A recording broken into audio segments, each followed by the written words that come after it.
You're watching Leafs Morning Take with host Nick Alberga and former NHLer Jay Rosehill.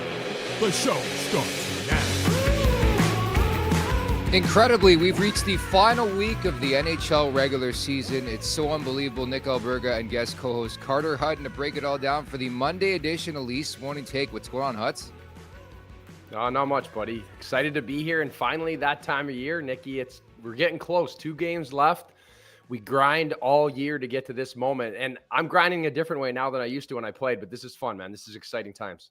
Man, the blood's flowing. The excitement's palpable. The angst is there. The nervousness is there. The Stanley Cup playoffs will get going next Saturday, and the Leafs will start on Saturday, and it starts for real. And it's like we talk about this throughout the duration of the season, how everything leads to this. This is why we do this show, to get set for the Stanley Cup playoffs.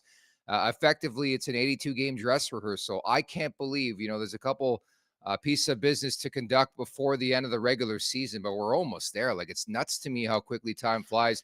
Could only imagine what it's like to be a player in the league, Yeah, no, this is a great time of year. It's one of those things where you're prepping yourself for playoffs, right? Because it gets to another level. And if you haven't been in the playoffs, you're surrounded by guys, for the most part, who have experience, who are trying to explain it to you, to prep you for it. Because there's honestly nothing like it. The emotion attached to every game and what goes into the preparation, prepping for a long playoff run, whether it's getting your equipment ready, getting your house ready, if you're a family man, because there's almost like you disappear for a bit. You are so immersed in the playoffs, and some years more than others, I feel like right now I don't know if you can pick a favorite, especially in the East. It's pretty wide open. Anyone has a chance to do it. So it's exciting, and I can't wait. This is there's so many games and so many storylines, and for the Leafs, this is going to be awesome.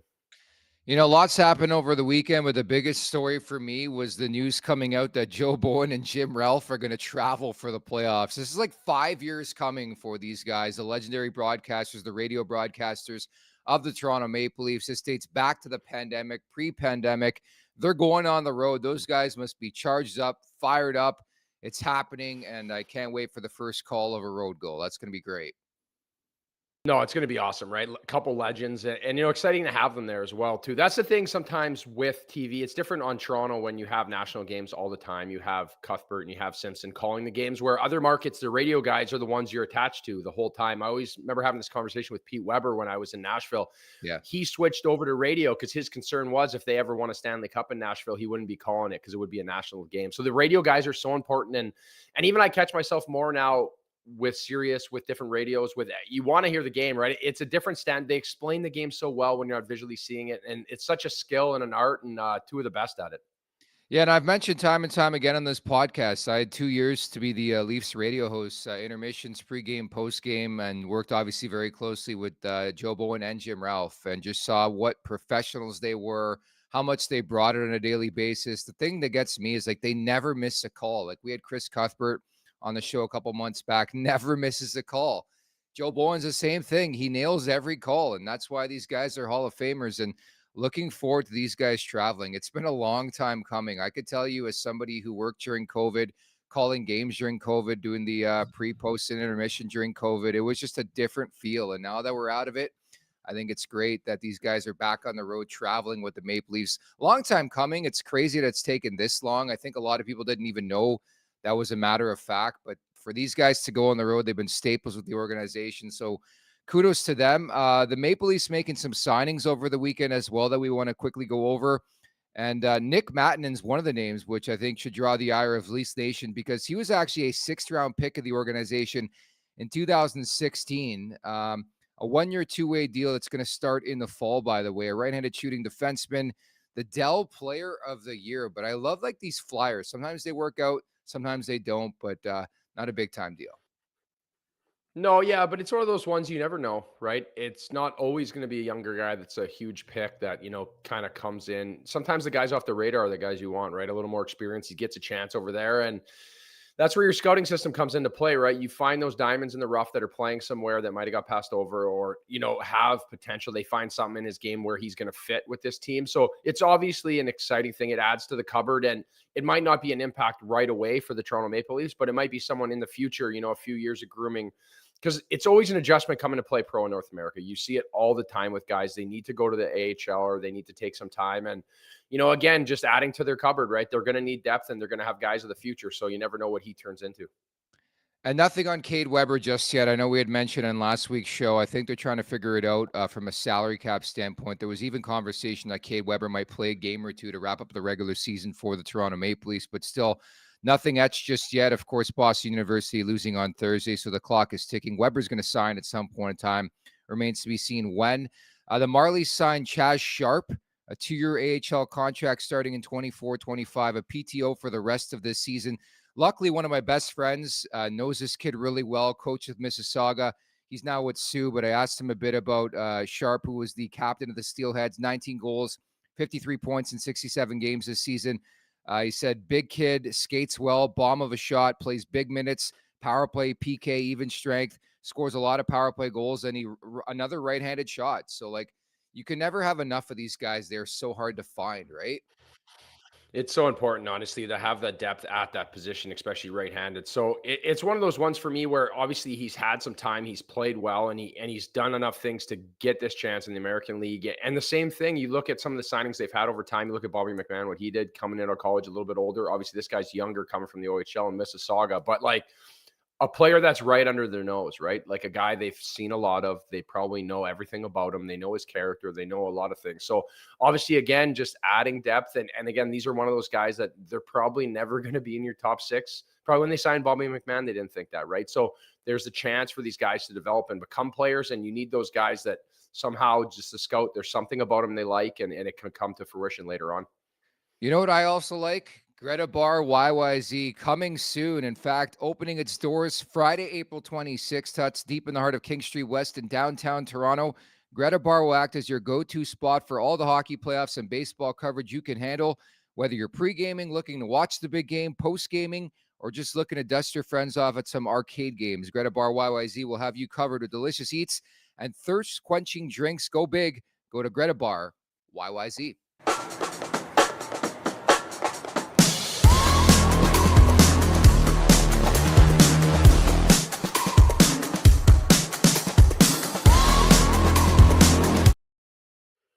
No doubt that's coming quickly, and I think it might even align with Game 4 of that first-round series, whether it's Florida or Boston. Assuming it's every other day, it could be Game 4, and Greta Bar could be opening on King Street West. I will probably be watching the game there if that is the case. I can't wait for that.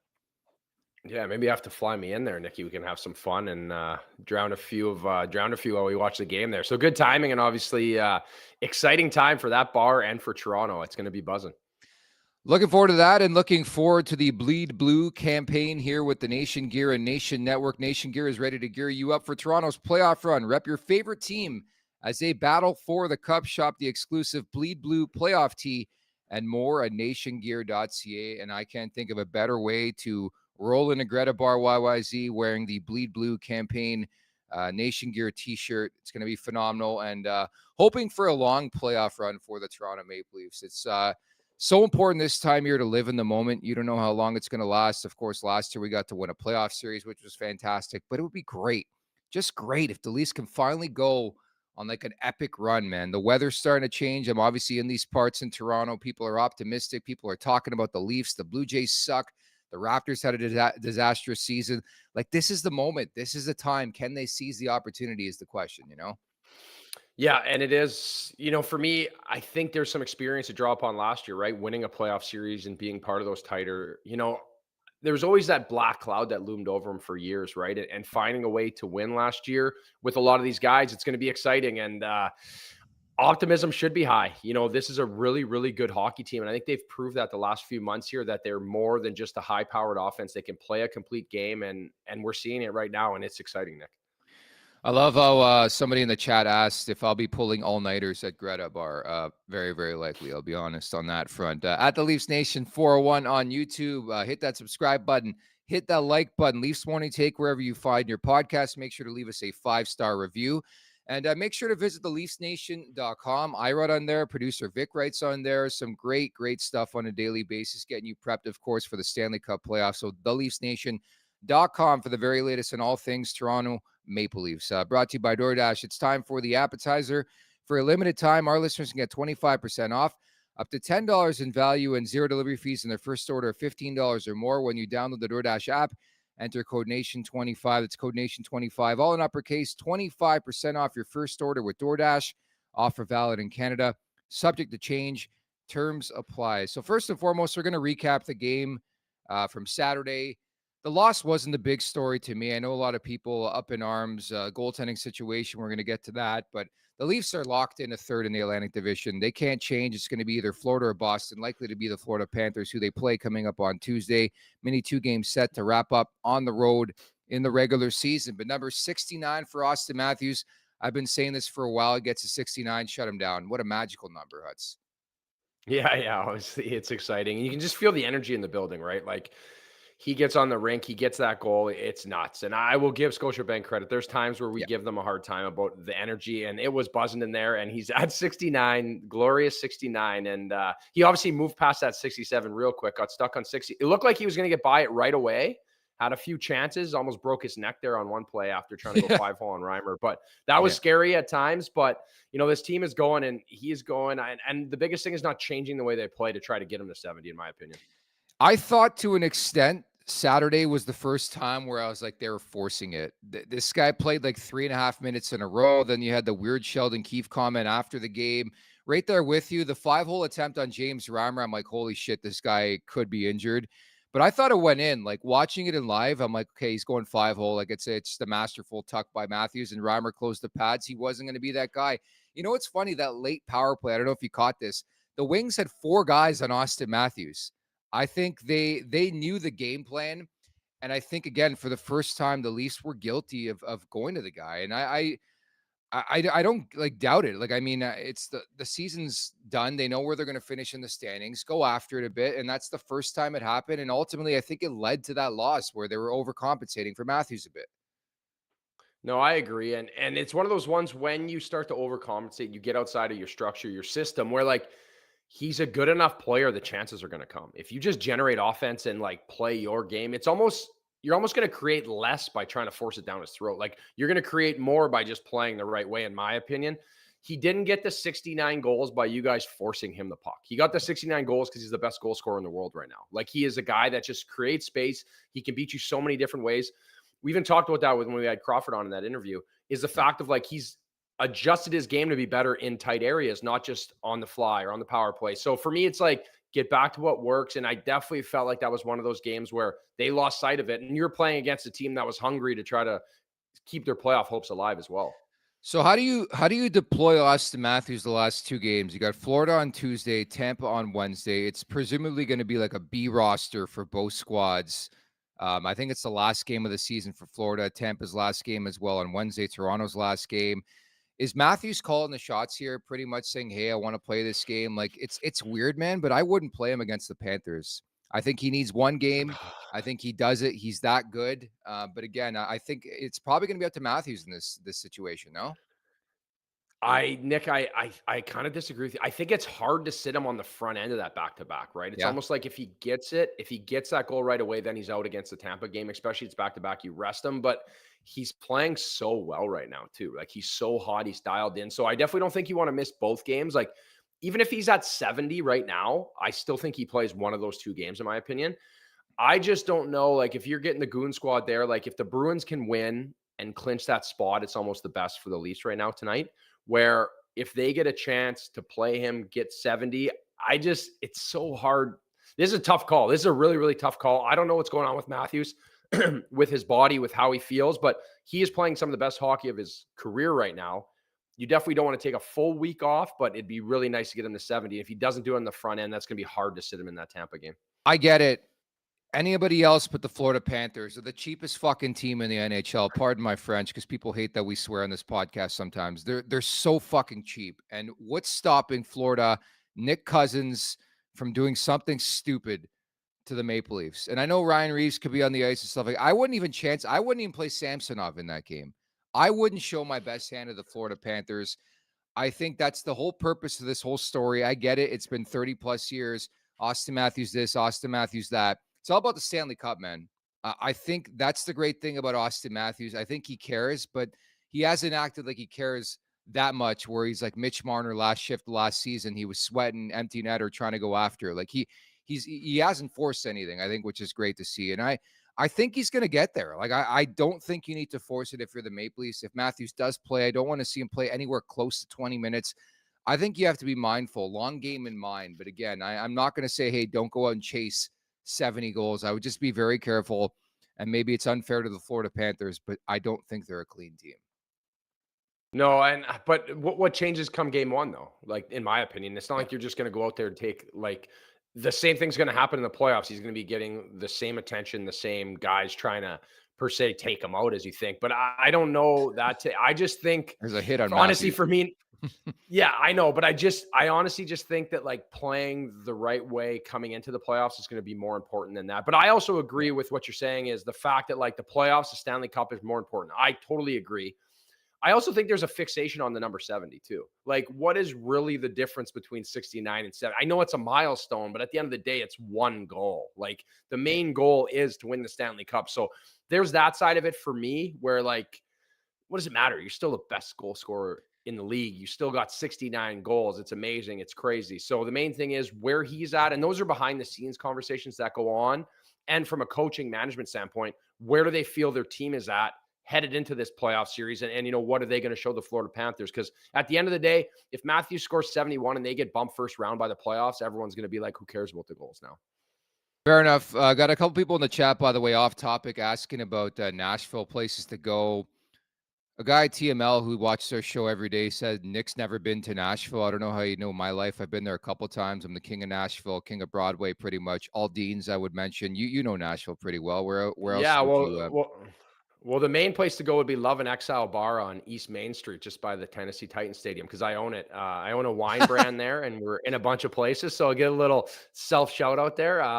Honestly, anywhere on Broadway is fun. There's so many good restaurants, but I have a place there if people want to stop by and check it out. Wow. Okay. Fair enough. You know what's funny?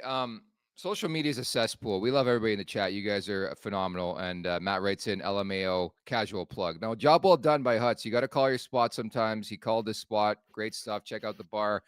But the blowback I received on a tweet from over the weekend, I was a bit stunned at. I don't know if you saw it, but an NHL record 20 posts for Auston Matthews this season.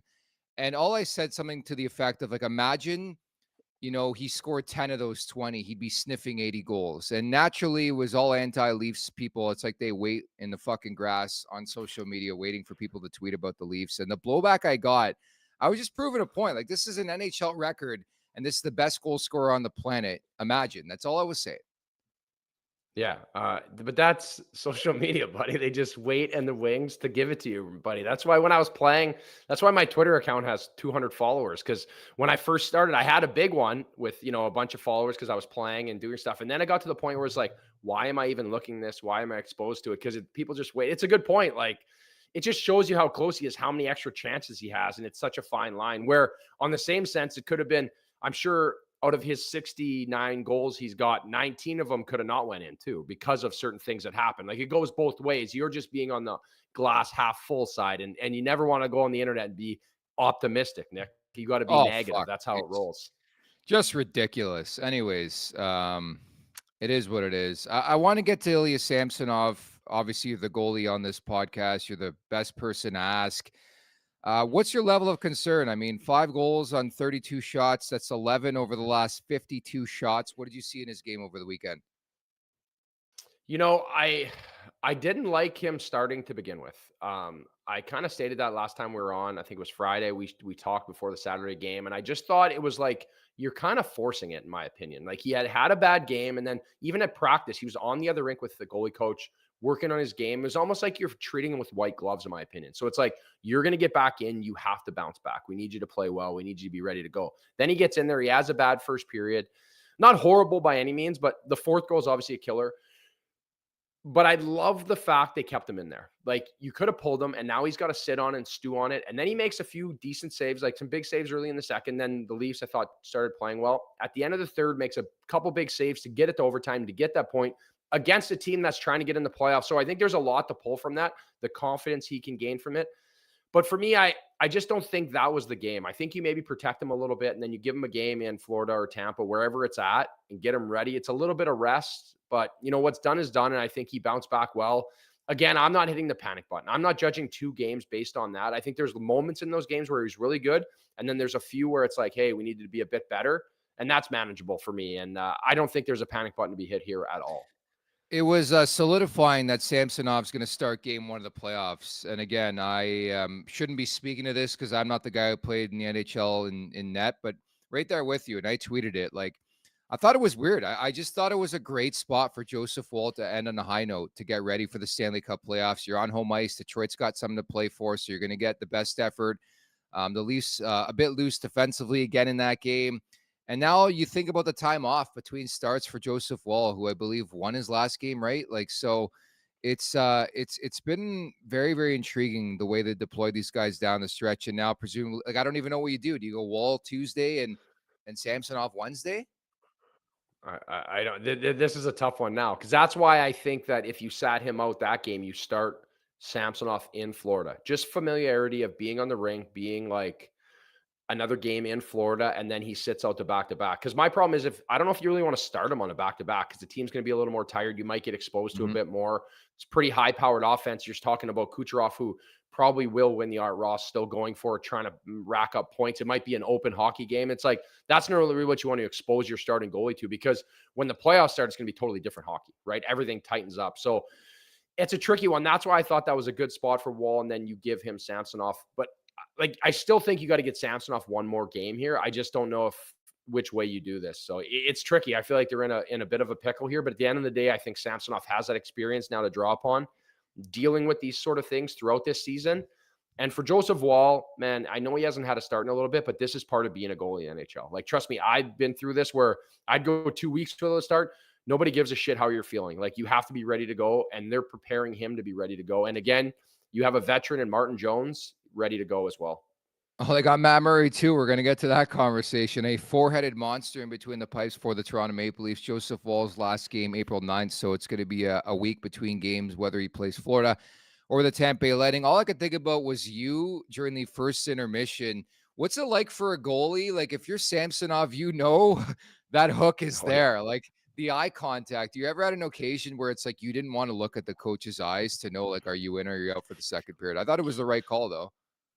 Yeah, the only good thing about that was the 4th goal went in and there wasn't much time left in the period. Like, if you give up that 4th goal and there's still like 2 or 3 minutes left, you're like, kind of like, you're looking at the bench, like, you're like, and then if you're the backup, you're sitting on the bench and you're like trying not to make eye contact with the coach. Well, if you're a good teammate, you're not. Like, shitty guys would be like staring at the coach, like, hey, I'm ready, let's go, ball cap off, where you're just trying not to make eye contact with them. You go back in the room, and guaranteed what happens there is, I'd assume it was either probably the goalie coach coming up to Samsonov or, Keefe being like, hey, you're staying in. We're going to battle through this. We got you. And then he probably goes in and rips the boys, right? That's the way that I would see that in games I've been in, or with, your guy having a tough night. Goalie coach comes in, like, stick with it, you're playing. And then Keefe comes in, gives the boys, tears a strip out of them. Be like, we got to support him. This is BS. Like, we got to go for him. That's the way I think you play that, trying to deflect it off of Samsonov. Yes, we need to make saves. Yes, there's ones you want back. But at that point, there's no reason in addressing it other than this is a team. We need to help him, because at the end of the day, we need him to be going for us to be successful. What do goalies do in the intermission? I know it's a random question, but like, what would Samsonov do after you got lit up in the first period? You just sit there and half your gear? Like what's the protocol? Yeah, probably just honestly just try to, for me, my biggest thing, like, everyone was different. Most guys, you just try to vocalize it, right? Like, talk to guys and be like, if you just sit there quiet, like, knowing you're playing brutal, it's worse. It almost starts to snowball on you. And again, this is where the things that he's learned, and you work with like sports psychologists. And for me, it was like, then it's like to refocus back on the period. Okay, like, what can I do? What's done is done, right? I have to move on. I can't go back and save those pucks that went in, but I can like show that I'm going to compete and be better for this team. So I think that's the mindset. You're probably just trying to be as much in your routine, your normal routine, as you possibly can be. Because it's almost like the elephant in the room, right? You start thinking about it, you start doing something different, then guys are like, man, Sammy's messed up tonight. He doesn't have it. Look at him. He's like doing something weird, something out of the norm. So for me, it's almost like, we know what happened. I'm going to refocus, get ready to go. And that's where that skill set and experience draws upon, where he's had a bunch of times this year where things have gone south. Now it's like, okay, when this was going on, this is how I dealt with it. Boom, you're back into that thing and get in there and battle, because the game wasn't over. And they end up getting a point because Samsonov made a lot of key saves later down that game. Yeah, it was pretty surprising, that we saw him out there for the second period, but I think the response was key, as you mentioned. Didn't completely bury himself, made some big-time stops. They lose it in overtime. Got to break down some tape. We don't normally do that on this podcast on a routine basis, at least. But TJ Brody in overtime, this was trending. It's been a tough season. In fact, it's been a last 2 seasons have been very, very tough for TJ Brody. Can you explain a goalie's mentality when a defenseman looks lost like this? Like, so he gets the puck to him and he's trying to make like a cute bank off the wall there. Like, it hits the corner, just goes up the wall. So I don't know if he thought his winger was going to force up the wall or what he was doing, but that was just such a soft play at that time in the hockey game. And then from there, there's just no compete. Like, he seems lost. It's been a rough go for him lately. And that is a play that is just magnified in overtime, a play that just can't happen. That needs to be a hard puck off the glass, out of play, or just at least try to exit the zone with it. He almost even had time to like open up and fire it straight down the middle too. It was just like this cute play that doesn't need to get made. And again, those are plays that when you don't get the puck out of your zone, especially you're on the penalty kill in overtime, though, that just can't happen. And that's just losing hockey every time. Huts, we've got to a point where you can't play this guy in the Stanley Cup playoffs. Like, for me, I don't care who the guy is. I don't care how much he makes. What's the best roster that gives me the best opportunity to win a hockey game? And I can safely say I've been the biggest defender of TJ Brody on this podcast. He's not playing at the level you need in the Stanley Cup playoffs. Like, that is alarming stuff right there, watching that clip. I don't know what he was doing. He's on there in OT. He's obviously one of Sheldon Keefe's favorites. He's a pending free agent. It just ain't happening. It's not happening. And you have the depth in the back end. You have 9 guys. Fuck, I'd have Giordano ahead of TJ Brody right now. And I love TJ Brody. I think he's a quality human being, and he's had a tough go of things the last couple of years, but he is nowhere close to the guy they signed, 4 years back from the Calgary Flames, where he was that steady guy that you just never talked about. He is unplayable right now.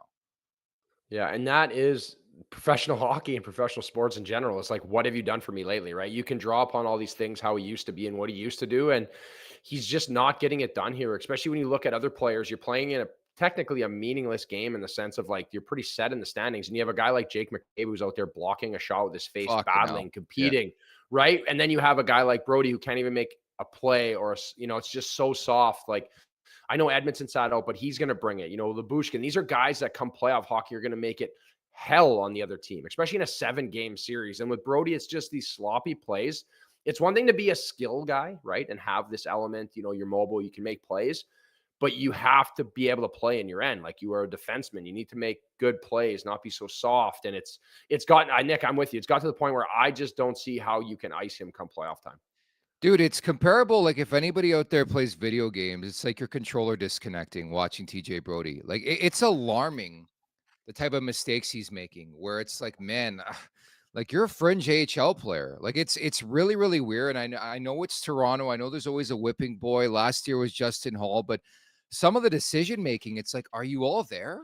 Like, are you all there? Are you a guy who's been a steady shutdown guy for 10, 12 years now in the NHL? Because he's completely been zapped of his confidence. And again, I can't go back to the fact that he's TJ Brody. He's got to be in this lineup. Game 1, I'm sorry, you just haven't played good enough. You put him in at some point, plays well enough, you keep him in the lineup. But there's other guys, I think 8 other guys right now, quite frankly, I'd have over TJ Brody. And I don't think I've been too harsh. Like, they tried everything. They healthy scratched him. It's just like every game, there's usually at least 1 or 2 goals, at least one, where you can pinpoint, look at the tape and be like, man, what was TJ Brody doing? And that's scary to me, knowing the playoffs start on Saturday, and that effectively could happen on Saturday night in a meaningful game where it's like the season's on the line. You lose 4 games, you're done. Yeah, and getting down 4-1 against the Florida Panthers or Boston Bruins, You're done. who you face, you're not coming back. That game's over. The game is locked up tight. This is a Detroit Red Wings team who's horrible defensively, and Again, I just think that there's so many other options. It's almost like you have to give those guys a chance to play themselves out of the lineup, where I think what you're talking about is Brody has played himself out of this starting lineup. And it's blatantly obvious. Put contracts, all the shit aside. I don't see how you start him. I agree with you, Nick. Timothy Liljegren returned, missed 8 games with upper body injury, played 20-01, 2 shots on goal. I think at this time here, I'm not going to dissect too much out of the games. I just want these guys healthy. By this point, we know what Liljegren is. I want him to be an option for game 1. I want Edmondson healthy. There's a lot of moving parts this time of year, and read it into what you will about guys being injured and not like that. But I think just to get Liljegren back in the lineup before the season ends, I think is a positive note. Speaking of negatives, Bobby McMahon leaves that game with a lower body injury. Fascinating. He goes down and Nick Robertson scores like a period later. Like you talk about 2 interchangeable pieces. You take McMahon out. It's got to be a time for Nick Robertson to elevate. And I think he did. I think he played pretty well in that game, but consistency has been the big thing with Nick Robertson. Yet another opportunity for this guy now with McMahon hurt. McMahon wasn't at practice today, by the way. Yeah, McMahon being out obviously opens the door for Robertson. I think when we talk about him slotted in that position, it's a little bit better. But for me, there's always been that give and take with Nick Robertson, the consistency and where he's at. But there's something that is undeniable with him is like he can be a game breaker player. He's one of those guys that has a touch. That was a hell of a goal he scored the other night, an absolute missile. And come playoff time, again, he is the guy that can add a little bit of extra element in that secondary scoring role, where, you're going to need the big dogs to produce, but Nick Robertson is a guy at any point during a game, he can be a game breaker. So it gets, as long as he can shore up defensively and do a good job, keeping pucks out of his zone and doing the right thing, I think he's an option, and he's a valuable option because he can score goals. And trust me, I don't think it's going to stop come playoff time, because this guy works hard for every inch of space he gets, and he has a knack for the net. I read all the mentions. He's a Panthers killer, supposedly. So, he's a hired gun. If Nick Robertson's going to produce for me, man. Like, this, he's had so many chances. And I know, it's a civil war on Leafs social media, the good and the bad crowd surrounding Nick Robertson. It is put up or shut up time. It's almost cliche to say that. He's had so many opportunities. This is your moment. Seize it. Similar to what Bob McMahon did 3 months ago. The game he wasn't supposed to play due to illness. A couple other guys not playing. Plays, gets a hat trick. Has never looked bad. It's so unfortunate he gets hurt because he's been playing some excellent hockey, but it's Nick Robertson time here. And I think it'll be interesting in general to see how the lines look the next couple games. I won't put too much stock into it, but they've really been given a serious look to Matthew Nyes on the 4th line, which I think is brilliant. Like, you need depth up and down your roster. And if you can have a roster with Matthew Nyes on your 4th line, and I think the way Sheldon Keefe tinkers his lines on a shift-by-shift basis, you're going to give Nyes some opportunity, provided he plays well, to play up the lineup. I think it just opens up so much more depth for this team to have a guy like Nyes on the 4th line. Yeah, and he becomes a threat down there too, a big body that can do everything, right? He's a very good player, and he's coming to his own. A guy that, so young in his career, is so mature and so strong. And the thing for me is, Nylander down in that slot. I know they moved him up a little bit with Marner and Tavares. Got to get him going, but having some more depth to do that. My thing with Sheldon Keefe is, how long does he stand by it, right? Is it do they lose a game and then they're back in the blender and we're just loading up the powerhouse again? So it'll be interesting to see how he handles that. But for me, Matthew Nyes is a complete player and a guy that's not going to hurt you. And again, now all of a sudden your 4th line could be a great checking line. Him added in there. All of a sudden now you have some depth scoring, because, again, he is a guy that has a knack for the neck. He knows what he's doing. He can play big minutes. He can play hard minutes. So he's a perfect situation as a younger player. I think as he grows into his game, he's going to be more of a top 6 guy. But right now he's very versatile, and he's a guy that's not going to bitch and complain where he is. He just wants to play and compete and help the team win. You know what the chat's talking about right now? What's that? The bar? My eyebrows. What's wrong with your eyebrows, bud? Mitchell writes in, this guy's eyebrows are so distracting. Well, Mitchell, nobody fucking invited you to watch this show. So if you don't want to watch, you don't like the way I look, then get the fuck out. We got a lot of other people that are big fans of this podcast. A lot of people backing me, which I appreciate. This is the first time ever somebody's chirped my eyebrows, by the way, ever. Yeah, they're just big, thick, luscious eyebrows, people. Just relax. Just give them some credit. Nothing wrong with that. Now we're judging people's looks here. Jeez. I know. What is this? Fuck you, Mitchell. 2024. Everybody's welcome. I could take it, whatever. But I love the backing of some of the folks in the chat. You guys are fantastic. We love you guys at the Leafs Nation 401. Hit that subscribe button. Hit that like button. This segment is brought to you by Charm Diamond Centers. Get custom ring building delivered in less than 4 weeks with the Charm Masterpiece Program, an unbeatable pricing policy. For more information, go to charmdiamondcenters.com. News and notes. We got plenty of them. Let's start in the crease. So everybody's talking about Vegas. Everybody's talking about Philip Hito coming back for the New York Rangers. Matt Murray enters the equation. This guy, conditioning stint to the Marlies. Looks like the Leafs will start the playoffs with 4 healthy goalies, a 4-headed monster. I joked about this 2 weeks ago. Every guy gets a start in the first 4 games of the series, bud. Yeah, you never know. It honestly could come to that. And nothing against Matt. Like, I know his time in Toronto hasn't gone as well. He's had a lot of injuries, but like, there's no reason to knock his experience, right? Like, you have Martin Jones and Matt Murray, and God knows what happens, right? Like, something could happen. There's still 2 games to play, and you have depth, and you never know. I'm just happy for him to be back on the rink and be playing. You know, he's been through a lot. He's a competitor. He obviously has made a lot of money. He could have just shut it down, but he wants to play. He wants to compete. He wants to be part of hockey. And, you know, moving forward, who knows where that is. But right now he's a Toronto Maple Leaf. And trust me, he's going to do everything in his power to try to get back on the rink, and all the power to him for it. Maybe a 3rd Stanley Cup in the periphery of Matt Murray. I wonder what the odds would be for Matt Murray to appear in one playoff game for the Maple Leafs. What would you think the number would be? It'd have to be pretty slim, but it would be a good Plus payday. I think if you 10,000? bet that one. I don't know. It's got to be up there, right? You'd assume Martin Jones obviously is the guy if something happens. But again, I think if you have Matt Murray and you're Sheldon Keefe and there's a short leash, and you never know, right? Because he is a guy that can get it done, and he has the mental capacity to do it. So I don't know, maybe a long shot, but let's throw a few bucks on there. Yeah, that would be intriguing to see like what that number would look like when it comes to Matt Murray playing a potential game for the Maple Leafs. But somebody mentioning the Toronto Maple Leafs goalie factory, boys soul writing that in.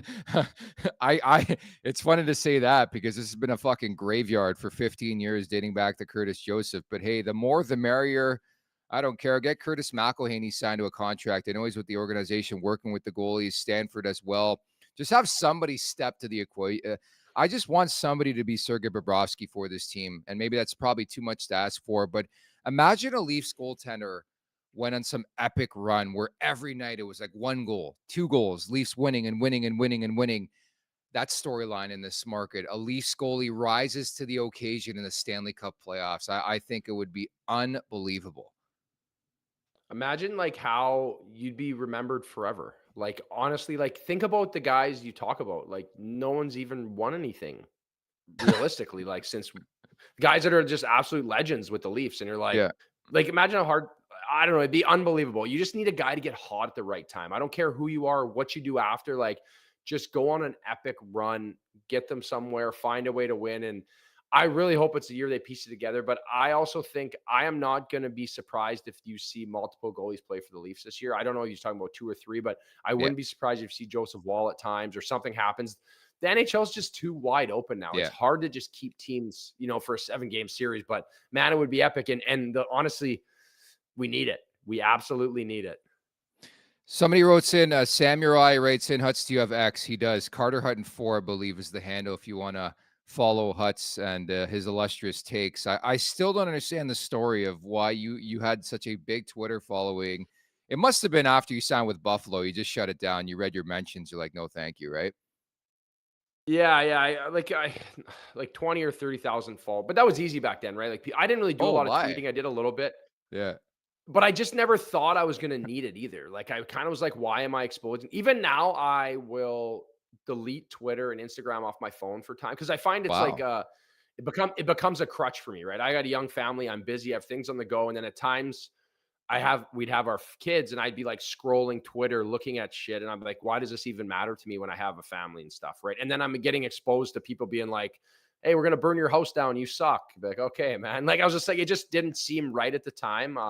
Obviously now you wish you would have kept it so you had a bit more of a platform, but I honestly don't care. I think as long as I can analyze the game well and, you know, be myself as much as possible when I am on shows and stuff, I think that's the true value of what I can bring to the game on this side. We love you, and we love talking goalies with you. And Matt Murray, your boy, he's back in the mix for this team. And it wasn't really a hot take for me a couple weeks ago. Like Joseph Wall is going to play a game. I'm telling you right now. At least, like, I wouldn't be shocked if the playoffs end and Joseph Wall is the guy for the Maple Leafs. It's just the position's so volatile. In terms of health, Ilya Samsonov once a game, I'm like, fuck, is he getting up? It's scary. I think you can make the case for every goalie in this league. You just don't know what's going to transpire with that dude, and it's very unpredictable. They got the depth, so we're feeling good about that. Joel Edmondson didn't play against Detroit. That's now 9 of 10. Keefe's so ominous every time he speaks to the media. Something popped up. Like, what does that mean? Something popped up. Like, this is a guy who has been resting for 3 weeks, presumably, with something else. He just, every time he plays, Joel Edmondson, I love how heavy he plays, man, but he doesn't play a brand that's conducive to staying healthy, right? Like it's very Chris Tanev. It's very Jake McCabe, where it's like any shift, any game, this guy could get hurt and go down. And maybe it's just more like, a storyline of like the way this guy plays is probably the right way, no? Yeah, it is the right way, right? But it's hard, right? Those are hard minutes these guys play. And even Jake McCabe being on the ice today at practice is insane. Like, the guy's an absolute warrior. I spent 3 years with Jake. He's a freak. He is honestly one of those guys that if this was a street hockey game, he'd be playing, let alone in the NHL, right? He is just an intense individual when it comes to sport. And Joel Edmonton has that same factor. He's a little bit more calmer than Jake, I would say. Like, Jake is one of those guys that, like, he's on the all-time nuts list when it comes to a game, right? He's just going to run through a wall. Where I think for Eddie, he's dealt with some injuries. He needs to be smarter at times managing that body. But I think this is just a setup. And I know, like, sometimes you hear Keefe talk at his pressers and you're just like, oh yeah, I don't even know who's playing. I'm just like, oh man, I'm like, just give us something here. I get it. But I think this is just setting Edmonton up for success come playoff time, right? Because they're going to need him, and he's going to play tough minutes against everybody's top lines, tough players. He's going to have to crash and bang. So I wouldn't worry too much. I think come playoff time, he starts missing a game here or practices maintenance. It's going to be a little more taxing, I think, nerve-wracking, but in the same sense, he'll be ready to go because, trust me, that guy plays hard too.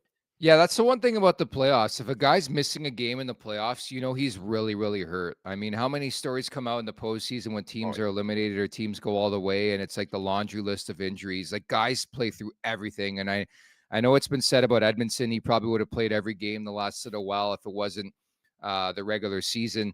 Max Domi, man, I'm a bit concerned. Like, he plays on Saturday, wasn't at practice today. I understand it's the last couple games, but it's pretty telling. Like, I think he got hurt in that scrap with Simone Nemec on Thursday with New Jersey. I know he steps up, but I guess that's what could happen during fights, right? Like, not to speculate or anything, but like, that stinks if that is the case. He looked fine on Saturday, which is good though. Yeah, he seemed fine on it. Might be something he's nursing. And again, that's the cost of doing business, though. Like, you get in a fight, you don't know what it's going to be. There's always that risk. And again, not to magnify what's going on with Matthews again, but like, that's the same thing. Like, you're putting guys more games. There's always the chance for random stuff. That's why I always thought it was crazy. Like, Phil Kessel had the Ironman. Like, I know he doesn't play a hard game, but like, he's not in crazy shape. How doesn't a random puck hit you in the face? Or just so many things can happen. And again, like, these last two games, you have to be careful because, like, it's one thing to lose a guy in the playoffs when he's battling. It's another thing to lose him in game 81 or 82 when it's a meaningless game when you already are set. So that's that fine line they're going to have to walk this week. And again, I think this is just maintenance. And you're going to see this a lot during playoffs. Like, guys are going to be out of lineups. Like, it's pretty much going to be like game time. They're ready to go because knowing what I know, what I've been through, what I've seen in the NHL, what guys play with, it's different for me. I didn't play a ton of games in the playoffs. I got put in like off the bench in situations where the star players play with so many different injuries and they're getting shot up and I remember Mike Fisher being hurt, like hyperbaric chamber he'd sleep in, and like every day what they go through to be able to play at night is wild. So, they're setting up for a long playoff run. I think that's what you're seeing here. The bottom six at practice today, by the way. So Calle Jarnkrok, I don't think practiced with the main squad today, but there is picture proof of him being on the ice, at least skating, which is a positive development. But they went with Robertson, Holmberg, Gregor, Dewar, Kempf, and Reeves. So a bit of a different look. Again, Bob McMahon, assuming, I guess, Nyes was pushed up into the top six there. But I can't speculate enough or a lot on the line deployment this time of year just because of injuries and all that and getting set for the last couple games. But that is the latest that Yarncroke's at practice. Hasn't played since March 14th, but he's a guy who could have a big time impact and, of course, a favorite of Sheldon Keefe, right? Yeah, he's a good player. Again, Yarny, not to keep saying this, but I played 3 years with him as well. I played with 3 years with a lot of guys on the Leafs team. Honestly, underrated skill for how skilled he is. But he is a Swiss Army knife. He can do it all. He can PK, he can be power play, and just a great player, responsible. He's on that fine line for me of like what he brings to the table offensively, he matches defensively. So he's a perfect player come playoff time. Because again, if you struggle, if something's going on, he can go anywhere in your lineup. And that's why I think he's such a great addition. Coaches like this, general managers love players like this. These are guys that are your sure things. You know what you're going to get from them consistently. And that's the main thing when you have players like that, is knowing what you're going to get consistently. Any bets that you like tonight? I know there's some big games in terms of playoff positioning and stuff like that. We mentioned off the top of the show, it's going to be the Leafs against the Panthers or Leafs against the Boston Bruins. I think that could be solidified as early as tonight, right?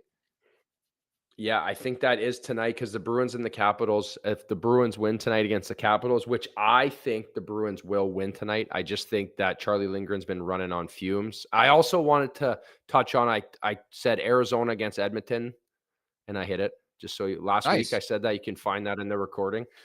But yeah, that's kind of the game for me tonight. I think that is a huge one, a huge storyline. Then the other one would be the Preds finishing off Pittsburgh here. I think in Pittsburgh, I think, again, they're just running on juice. They're going back to Nedeljkovic. I think he's just kind of gassed out. So those would be the two that I think are going to finish it. Yeah, I'm not a big better this time of year, but I think the value card is there with Arizona. Since we're on that topic, you played in this league. What have you made of the last like week and a half? You played for that organization, right? I did. I spent I didn't play many games. I played 3 games. I think I have a 7 goals against average there. Pretty So it good. was, wasn't the Yeah. highlight of my career. I came back after an ankle injury. I wasn't really ready to play. Okay. I All was I hear is the excuses. It's fun. Yeah. I'm a goalie, buddy. That's how it works. And for me, it's honestly sad, man, because it's a really cool city. It's a place that guys would die to play. They just could never seem to get their shit in line. And obviously, Utah is a booming place, one of the biggest markets in the United States, and it's built for it. You have an owner who wants to spend money, wants to be part of it. But for me, it sucks because it's a team that's been in the league for a long time, and it's sad that at some point they couldn't just make it work. Last game in Arizona scheduled for Wednesday, but to me, it's just wild how quickly everything came together. And Utah wasn't even in the conversation like 6 months ago. All of a sudden, they're getting a team. And I understand everything with the Canadian dollar. It would be so great to see a Canadian team or an extra Canadian team in Canada. Doesn't seem like anytime soon. Houston's going to be in the conversation. Atlanta. The best part about this story is the NHL is still hopeful that in 5 years from now or a couple of years from now, the new building will be built in Arizona and they'll have an expansion team like version 3.0. This is wild to me. Like it's absolutely wild that we do this again, but they're expecting it. Yeah. I know, it's crazy. It just like seems like, well, everything that I learned when I was there, it's all about the East Valley, right? Like the rink has to be in the East Valley near Scottsdale somewhere because Mesa brings in so many snowbirds and there's way more population. Being out in Glendale just never worked. I remember we used to drive like 35 minutes, like no traffic, just drive that far to get to the rink and nobody would be there. And they built this beautiful venue that nobody went to. So I think at this point it's cooked, and all the BS that's gone on with this organization, it's obviously tough because it'll be weird not seeing the Coyotes, and they've had a good history, but I don't know. The business side takes over, man. If you're not filling the rink, they got to do what they got to do.